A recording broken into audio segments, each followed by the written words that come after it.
Hello. तो audio book के episode number 7 और गेम ऑफ थ्रोन्स की बुक का चैप्टर नंबर 3 डेनेरिस, जो आधा बाकी रह गया था, कोशिश करूंगा इस वीडियो में वो पूरा हो जाए। तो स्टोरी में चल रहा था डेनेरिस अपने ख्यालों में खोई हुई थी और वो अपने बचपन को याद कर रही थी। तो इसके बाद में इतने में किसी ने दरवाजे पर नॉक किया तो डेनेरिस ने उन्हें अंदर आने की परमिशन दी।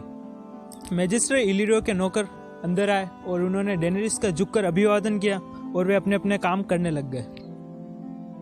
अंदर आने वाली स्लेव्स थी, लेकिन फ्री सिटीज ऑफ पेंटोस में स्लेव्स नहीं पाई जाती है। मैजिस्ट्रेट इलिरियो को उसके कुछ डोथरा के फ्रेंड्स ने यह गिफ्ट की थी, जो अभी डैनी के काम आ रही है। उन स्लेव में से एक बूढ़ी थी जो कि काफी उम्र दराज लगती थी और उसकी आदत थी वह काम करते हुए कुछ भी बोलना पसंद नहीं करती थी, जबकि दूसरी काफी यंग थी। वह मैजिस्ट्रेट इलिरियो की फेवरेट स्लेव थी। वह काम करते समय हमेशा बातें करना पसंद करती थी। अंदर आकर उन स्लेव्स ने एक बड़े से टब के अंदर पानी भरा और उस यंग स्लेव ने डैनी को अंदर उतरने में मदद की। पानी काफी हद से ज्यादा गर्म था, लेकिन डैनी के लिए वो बिल्कुल नॉर्मल था। डैनी अक्सर गर्म पानी को पसंद करती थी। उसे लगता था गर्म पानी में वह काफी शांत और अच्छा महसूस करती है। इसके अलावा उसके भाई ने उसको एक बार कहा था, कोई भी चीज टारगेरियंस के लिए कभी भी गर्म नहीं होती। हमारा हाउस ऑफ ड्रैगन है और आग हमारे खून में है। अब वह बूढ़ी स्लेव उसके अच्छे से बालों को धोने लगी और जो दूसरी यंग स्लेव थी वह उसके पैरों को और उसकी पीठ को धो रही थी। वह धोते समय कह रही थी, डैनी तुम कितनी ज्यादा लकी हो। तुम्हें पता है खाल ड्रोगो काफी ज्यादा अमीर है, यहाँ तक कि उसकी स्लेव्स भी सोने की बेड़ियों में रहती है। खाल ड्रोगो के खालासार में पूरे 1000 आदमी हैं और वह वास्ट डोथरा की रहता है, जहाँ पर उसके पास में पूरे 200 कमरे हैं और सब कमरों के दरवाजे सिल्वर के बने हुए। अब वह यंग स्लेव खाल ड्रोगो की काफी तारीफ करे जा रही थी। वह कह रही थी बैटल में उसे कोई भी नहीं हरा सकता। खाल ड्रोगो काफी हैंडसम है और वह एक खतरनाक तीरंदाज है। पर डेनेरिस ने कुछ भी नहीं कहा। उसे बचपन से उसके भाई ने यही बताया था कि जब वो बड़ी हो जाएगी, शादी की उम्र की, तब उसकी और विसरेस की शादी हो जाएगी, क्योंकि टारगेरियन हाउस में ये सदियों से चला आ रहा है। एगोन द कॉन्कर ने इसकी शुरुआत की थी, तब से यही होता आ रहा है। टारगेरियंस अपना ब्लड को प्योर रखना चाहते हैं और वह बाकी सब लोग को लोअर क्लास लोग समझते हैं, इसलिए उनकी शादी आपस में ही हो जाती है। लेकिन अब डैनी को पता चला कि वह एक ऐसे व्यक्ति से शादी करने वाली है जिसे उसने आज से पहले कभी देखा भी नहीं है और उसके बारे में बस यही सुना है कि वह एक बर्बर आदमी है। अब वह नहा चुकी थी। उसकी स्लेव्स उसे ड्राई होने में मदद कर रही थी। उसके बाल अब किसी पिघले हुए सिल्वर की तरह लग रहे थे। अब वह बूढ़ी औरत कुछ परफ्यूम लेके आई और उसे लगाया और यंग स्लेव उसे नए मखमली कपड़े पहनने में मदद कर रही थी, जो आज सुबह ही उसे मैजिस्ट्रेट इलिरियो ने दिए। इतने में वहां पर उसका भाई और मैजिस्ट्रेट इलिरियो आ गए। मैजिस्ट्रेट इलिरियो ने कहा, अब तुम एक प्रिंसेस की तरह लग रही हो। लेकिन जितने में ही डैनी को याद आया कि उसकी यंग स्लेव ने उसे खाल ड्रोगो के बारे में जो बताया था, खाल ड्रोगो की स्लेव्स जिन बेड़ियों में रहती है वह बेड़ियां भी सोने की बनी हुई है। इतने में उसे एक काफी ठंड और असहजता की महसूस हुई। उसके एक हाथ को किसी ने कसकर पकड़ रखा था। उसने मुड़कर देखा तो वो उसका भाई विसरेस था। अब उसके भाई विसरेस ने उसका इधर उधर घूम फिर कर निरीक्षण किया और कहा, अब तुम काफी अच्छी लग रही हो। हाँ, एक प्रिंसेस। इतने में दूर खड़ा मैजिस्ट्रेट इलिरियो उनकी तरफ आने लगा। मैजिस्ट्रेट इलिरियो काफी लंबा आदमी था। वह अपने हर एक अंगुली में बेशकीमती हीरो से जड़ी हुई अंगूठियां पहनता था। वह अपनी दाढ़ी में इतना ज्यादा तेल लगाता था कि वह पूरी गोल्डन दिखती थी। उसने पास आकर डैनी का हाथ पकड़ा और झुककर अभिवादन किया और कहा, ओ माय प्रिंसेस, आप काफी अच्छी लग रही है। आपको हमारे रोशनी के भगवान ब्लेस करे। अब वह विसरेस की तरफ देखते हुए कहने लगा, हाँ, ये आपका विजन है और काफी अच्छा विजन। इससे खाल ड्रोगो काफी ज्यादा प्रभावित होगा। हाँ, लेकिन ये काफी ज्यादा पतली है, विसरेस ने अनिश्चितता पूर्वक शब्दों में कहा। विसरेस के भी अपनी बहन डैनी की तरह सिल्वर बाल थे। विसरेस का एक हाथ किसी राजा की तरह हमेशा अपनी तलवार पर रहता था। उसने दूसरे हाथ से अपनी बहन डैनी की कमर सही की और उसे कड़क खड़ा रहने के लिए कहा। उसने वापस पूछा, क्या तुम्हें सच में लगता है कि खाल ड्रोगो को इस तरह की औरत पसंद आएगी? मैजिस्ट्रेट इलिरियो ने कहा, क्यों नहीं, यह वेस्ट्रोस के पुराने राजा की बेटी है और नए राजा की बहन। रॉयल्टी तो इसके ब्लड में है। यह खाल ड्रोगो को निराश नहीं करेगी। इस पर इसके भाई विसरस ने कहा, हाँ क्यों नहीं, अगर उन गंवार लोगों को इतनी अच्छी मिलेगी तो वो क्यों नहीं पसंद करेंगे इसे। हाँ लेकिन खाल ड्रोगो के सामने गंवार शब्द मत कहना। अब विसरस की आंखें गुस्से में दहक रही थी। उसने चिल्लाकर कहा, क्या तुम मुझे पागल समझते हो? इस पर मैजिस्टर इलिरियो एक तरफ झुककर खड़ा हो गया और कहने लगा, नहीं मेरे राजा, मुझे माफ़ कर दो, मेरे कहने का मतलब ये नहीं था, मैं तो सिर्फ कॉमन लोगों की थोड़ी बहुत रेस्पेक्ट के लिए कह रहा था। अब मैजिस्टर इलिरियो थोड़ा दूर जाकर खड़ा हो गया। वह अपनी दाढ़ी में कुटिलता से हाथ फेर रहा था। बाहर पेंटोस की गलियों को मैजिस्टर इलिरियो ने काफ़ी अच्छे कलर से पेंट करवाया था। गलियों में बाहर मैजिस्टर ने कुछ लाइट का प्रबंध भी करवाया था। बाहर गली में दर्जन भर लोगों की चलने की आवाज़ आ रही थी। सभी को पता था डोथरा की बाहर गली में आ चुके हैं। विसरस उन्हें देखने खिड़की की तरफ भागा और जाग कर देखने लगा। अब विसरस ने गर्व से मैजिस्टर इलिरियो की तरफ देखते हुए कहा, हाँ मुझे पूरा खालासार नहीं चाहिए, केवल 10,000 डोथरा की काफ़ी होंगे पूरे 7 किंगडम को जीतने के लिए, बाकी तो खुद ब खुद हमारी तरफ आ जाएंगे। मैं जानता हूँ वहाँ पर ग्रेजोय, टायरल एवं कई सारे हाउसेस उस यूसुर्पर रॉबर्ट को पसंद नहीं करते हैं और वह हमारी तरफ आ जाएंगे। इसके अलावा वहाँ की जनता भी अपने सही शासक के लिए खड़ी हो जाएगी। अब उसने मैजिस्टर की तरफ बेचैनी से देखते हुए कहा, क्या तुम्हें नहीं लगता वे लोग अपने सही राजा के लिए खड़े होंगे? वे हमेशा से एक सही राजा को पसंद करते हैं। मैजिस्टर ने नरमाई से कहा, हाँ क्यों नहीं, वे आपके लोग हैं, वे आपको पसंद करते हैं। पूरे 7 किंगडम में जब यूसुर्पुर ने किंग्स लैंडिंग को जीत लिया था तब वहाँ के लोगों ने ड्रैगन के सारे बैनर अपने अपने घर में ले लिए और वे सब आपके आने की प्रतीक्षा कर रहे हैं। जब आप वहाँ पर जाओगे तो वे अपने वापस ड्रैगन के झंडे वापस फहरा देंगे। वे सब आपकी प्रतीक्षा कर रहे हैं और यह सब मुझे अपने गुप्तचरों ने बताया है। डैनी के पास कोई गुप्तचर नहीं थे, नहीं कोई ऐसा रास्ता जिससे वो नेरोसी के पार की बातें जान सके, लेकिन वह मैजिस्टर इलिरियो की गुड़ से भरी हुई बातों को अच्छे से समझ सकती थी। वह उस पर कभी भी विश्वास नहीं करती थी। लेकिन इतने में उसके भाई ने अपनी नंगी तलवार बाहर निकाल दी और कड़क आवाज में कहा, उस यूसुर्पुर को तो मैं स्वयं ही मार दूंगा। डैनी जानती थी इससे पहले उसके भाई ने न कोई लड़ाई लड़ी और न किसी को मारा, लेकिन वह अपने भाई के ड्रैगन को नहीं जिगाना चाहती थी। उसका भाई वापस कहने लगा, उन्होंने जो रगनार के साथ किया उसके लिए मैं उन्हें कड़ी सजा दूंगा और उन लिनिस्टर्स को भी नहीं छोड़ने वाला और नहीं उस किंग्सलेयर को जिसने मेरे पिता को धोखे से मारा। इस पर मैजिस्टर कुटिलता भरे स्वर में कहने लगा, हाँ ऐसा ही होगा, उन्हें अपने गुनाहों की सजा चुकानी पड़ेगी। डैनी मैजिस्टर के शक्ल पे आने वाली छोटी सी मुस्कुराहट को उसके चेहरे में देख सकती थी, लेकिन उसका भाई नहीं देख सकता था। अब उसके भाई ने अपनी तलवार को वापस म्यान में डाला और खिड़की की तरफ गया और वहां से अपनी दहकती आंखों से उस नेरोसी को देखने लगा। खाल ड्रोगो का डेरा समुद्र के किनारे था। नीचे जो गली में लोग आए थे वे उसके पालकी ढोने वाले लोग थे। उन्होंने इन तीनों को पालकी के अंदर बिठाया और अपने साथ में वहां पर ले जाने लगे। अब उनकी पालकी पेंटोस शहर के बाहर आ चुकी थी। शहर की दीवारें काफी बड़ी और पत्थर की बनी हुई थी।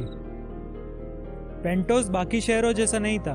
वह हॉट्स लोड्स यानी कि डोथराकी का स्वागत करता था और पेंटोस के मैजिस्टर इलिरियो के तो कई सारे डोथरा के मित्र भी थे। अब मैजिस्टर इलिरियो ने हंसते हुए कहा, हमें इन बर्बर लोगों से डरने की कोई जरूरत नहीं है। हमारे पेंटोस की दीवारें 10,000 तो क्या पूरे 10 लाख डोथराकी को भी झेल सकती है। ऐसा हमसे हमारे लाल पुजारी ने वादा किया है। और दुश्मनी ही क्यों, हम दोस्ती भी कर सकते हैं जब इनकी दोस्ती इतनी सस्ती और आसानी से मिल रही है हमें। अब उनकी पालकी उस कबीले के दरवाजे के वहां पर रोक दी गई। दरवाजे के एक गार्ड ने इनके पर्दे हटाए और पालकी के अंदर झांका। वह गार्ड दिखने में तो डोथराकी ही था, लेकिन उसके कोई दाढ़ी मूछें नहीं थी। उसने अनसलीडो वाली कांस्य का हेलमेट पहन रखा था। अब मैजिस्टर इलिरियो ने उससे कुछ रफ डोथराकी लैंग्वेज में कहा। इस पर उसने भी इसी भाषा में जवाब दिया और गेट खोल दिए। डैनी ने नोटिस किया उसके भाई विसरस ने अपनी तलवार को कसकर पकड़ रखा था। वह भी उसकी तरह डरा हुआ लग रहा था। अब मैजिस्टर इलिरियो ने मीठे शब्दों में कहा, रात की दावत में काफी बड़े बड़े लोग होंगे और बड़े बड़े लोगों के दुश्मन होते हैं, लेकिन खाल अपने अतिथियों की सेवा और सुरक्षा दोनों ही करना जानता है। और आज उनके लिए सबसे महत्वपूर्ण आदमी आप ही होंगे महाराज, क्योंकि यूसुर्पुर आपको मरवाना चाहता है, इसलिए आपकी सुरक्षा मायने रखती है। विसरेस ने कड़क भरे शब्दों में कहा, हाँ, उसने इससे पहले भी कोशिश कर चुका है। उसने कई सारे लोगों को हायर किया है जो मुझे मार सके, क्योंकि मैं अपने वंश का सबसे लास्ट ड्रैगन हूँ, इसलिए वो मुझे मरवाना चाहता है। अब उनकी पालकी रुक चुकी थी। बाहर से कुछ सेवक आए और उन्होंने इनके पर्दे हटाए। एक स्लेव ने बाहर आने में डेनेरिस की मदद भी की। अब उसका भाई भी बाहर आया। डेनेरिस अभी भी देख सकती थी उसके भाई विसरेस ने अपनी तलवार को कसकर पकड़ा हुआ है। मैजिस्टर काफी मोटा आदमी था। उसे बाहर आने में 2 डोथराकी लोगों ने मदद की। उस कबीले के डेरे के वहाँ काफी अलग अलग भोजन बन रहे थे। उनकी खुशबू उस हवा में फैली हुई थी। इसके अलावा वहाँ हर कोई अपने अपने काम में व्यस्त था। अब उन तीनों को अंदर की तरफ ले जाया गया, जहाँ पर एक बड़ा सा ग्रेट हॉल बना हुआ था। उस हॉल में बड़े बड़े लालटेन थे जिनसे रोशनी हो रही थी, और वहाँ पर कुछ वलेरिया से लाए हुए रंगीन ग्लासेस भी थे। वहाँ पर एक सिंगर गाना गा रहा था, Viserys, lord of 7 kingdom and protector of the realm, और उसकी बहन Daenerys Stormborn, princess of Dragonstone, और उनके ऑनरेबल होस्ट मैजिस्टर इलिरियो, जो कि फ्री सिटी पेंटोस के मैजिस्टर है। इन तीनों का आज की रंगीन शाम में स्वागत है। वह हॉल चांद की रोशनी में काफी शानदार दिख रहा था। वहाँ पर अलग अलग बड़े बड़े डोथराकी सरदार आए थे। इनके अलावा वहाँ टायरोश और मेड से भी कुछ लोग आए थे। वहाँ पर एक रेड पिस्ट भी था जो कि मैजिस्टर इलिरियो से भी मोटा था।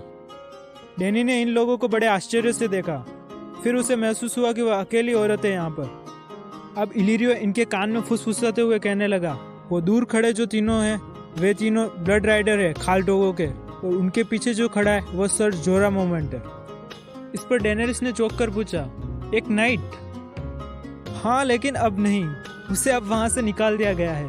मैजिस्टर ने हंसते हुए अपने दाढ़ी में हाथ फेरते हुए कहा, तो वह यहाँ पर क्या कर रहा है? उसने वापस पूछा। हाँ, यूसुर्पर उसे भी मरवाना चाहता है। आखिर उसने नाइट्स वॉच के साथ में जो वेस्टरोस में कांड किए हैं वो तो हर कोई जानता है। फिर तो मुझे उससे बात करनी चाहिए, उसके भाई ने कहा। अब डेनेरिस उसको गौर से देखने लगी। वह आदमी लगभग 40 साल का होगा, लेकिन वह काफी स्ट्रॉन्ग और फिट दिखता था। उस योद्धा ने सिल्क और कॉटन के बेशकीमती कपड़ों की जगह काफी कठोर लेदर के कपड़े पहने हुए थे।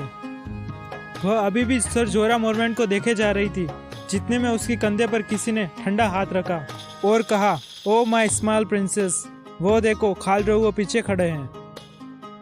डेनी को इस हॉल में काफी असहजता महसूस हो रही थी। वह यहाँ से चली जाना चाहती थी, लेकिन उसका भाई उसी की तरफ देख रहा था और वह अपने भाई के ड्रैगन को नहीं जगाना चाहती थी। विसरेस की खुशी के लिए उसने पीछे मुड़कर खाल को देखा। उसे याद आया, वह स्लेव सही कह रही थी। खाल काफी ज्यादा लंबा था। उस कमरे में खड़े सभी लोगों में से वह सबसे ज्यादा लंबा था। उसके काफी काली और मोटी मूछें थी। डेनी के अनुमान से वह कम उम्र का था। वह लगभग 30 से भी कम उम्र का होगा। अब मैजिस्टर खाल की तरफ जाते हुए कहने लगा, मुझे उससे जाकर बात करनी चाहिए। मैजिस्टर के जाने के बाद में विसरेस ने अपनी बहन का हाथ कसकर पकड़ लिया और कहा, क्या तुम्हें उसकी लंबी चोटी दिख रही है मेरी बहन? खाल ड्रोगो की चोटी काफी लंबी और काली थी। उसके अंदर तरह तरह के इत्र लगाए हुए थे। उस चोटी में कुछ जनकार लगे हुए थे, जिनसे वह जब भी चलता उनसे मधुर आवाज उत्पन्न होती थी। अब विसरेस दोहराया, क्या तुमने उसकी चोटी की लंबाई देखी? जब भी कोई डोथराकी किसी भी कॉम्बैक्ट में हारता है तो वो अपनी चोटी को कटवा देता है, जिससे कि पूरी दुनिया को पता चल सके कि वह हारा हुआ योद्धा है। लेकिन अच्छी बात यह है कि खाल ड्रोगो ने अभी तक एक भी लड़ाई नहीं हारी है। वह एक एगोन द ड्रैगन लॉर्ड है, जो तुम्हें अपनी रानी बनाने यहाँ पर आया है। डेनी ने खाल की तरफ देखा। उसकी शक्ल काफी भयानक और डरावनी थी। डेनी का भाई कई बार उसे मारता था जब वह उस ड्रैगन को जगा देती थी, इसलिए वह विसरेस से काफी डरती भी थी। लेकिन अभी जो उसे डर खाल ड्रोगो से लग रहा था, वह उसके भाई के डर के सामने कुछ भी नहीं था। डेनी की आंखों में आंसू आ गए थे। उसने डरी हुई दबी हुई आवाज में कहा, प्लीज विसरेस, मैं इसकी रानी नहीं बनना चाहती। मुझे बस अपने घर जाना है।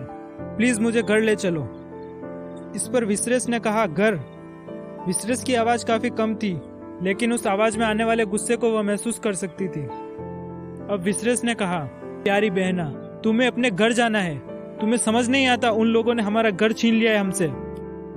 अब विसरेस डेनी के हाथ को कसकर दबाने लगा और उसने कहा, चलो तुम बताओ, हम अपने घर कैसे जा सकते हैं? उसने अपनी बात को वापस दोहराया। विसरेस के कहने का मतलब था ड्रैगनस्टोन, किंग्स लैंडिंग, पूरे 7 किंगडम वह सब उसके लिए घर था। लेकिन डैनी का मतलब वह इल्यूरियो का घर था। वह उसे एक्सप्लेन करना चाहती थी, लेकिन उसका भाई यह सब सुनने को तैयार नहीं था।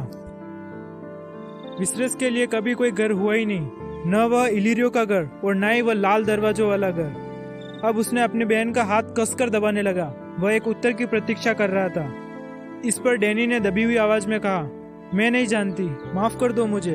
अब उसकी आंखों में से आंसू बाहर निकल चुके थे और वह काफी रुआंसी हो चुकी थी। विसरस ने कड़क आवाज में उत्तर दिया, लेकिन मैं जानता हूँ कि आखिर हम अपने घर वापस कैसे जा सकते हैं। हम अपने घर एक आर्मी के साथ में जाएंगे, और वो भी खाल ड्रोगो की आर्मी के साथ में। और उसके लिए तुम्हें इससे शादी करनी होगी और इसकी पत्नी बनना होगा। अब विसरस मुस्कुराते हुए कहने लगा, मुझे कोई फर्क नहीं पड़ता है तुम्हें खाल ड्रोगो से शादी करनी पड़े या उसके खालासार से, या फिर पूरे 40,000 डोथराकियों से और उनके घोड़ों से भी। लेकिन अगर मुझे इन सभी से आर्मी मिलती है तो मैं यही करूँगा। अब अपनी आंखों को साफ करो, खाल ड्रोगो इस तरफ आ रहा है, वह तुम्हें रोते हुए नहीं देखना चाहेगा। डैनी ने पीछे मुड़कर देखा। खाल ड्रोगो और मैजिस्टर दोनों इसी की तरफ आ रहे थे। अब तक डैनी ने अपने आंसुओं को साफ कर दिया था। अब इल्यूरियो उनकी तरफ आया और झुककर अभिवादन किया और मुस्कान दी। विसरस बुदबुदाते हुए कहने लगा, स्माइल और कड़क खड़ी रहो, उन्हें भी पता चले कि अब तुम खाल ड्रोगो की बीवी बनने के लायक हो गई हो।